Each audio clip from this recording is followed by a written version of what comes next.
Finally, here at 4:30, in just a little under a year from now, we will be required to have a real ID. So we wanted to take a look at some of your questions about what happens if you're unable to get one in time. WCNC Charlotte's Megan Bragg getting us answers in today's Verify. With the DMV delays and trouble getting in for an appointment, many people are wondering what will happen if they don't get a real ID in time. So let's take a look at what experts are saying.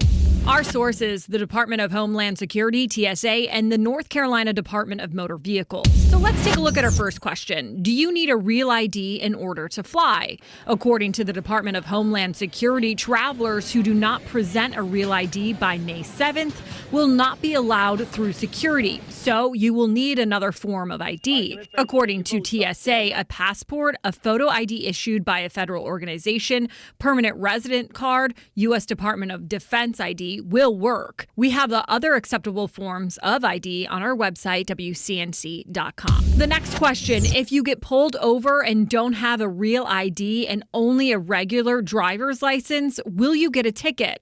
In an email, the DMV told us real IDs are for federal purposes only, like clearing TSA to board a plane, visiting a federal, military, or nuclear facility.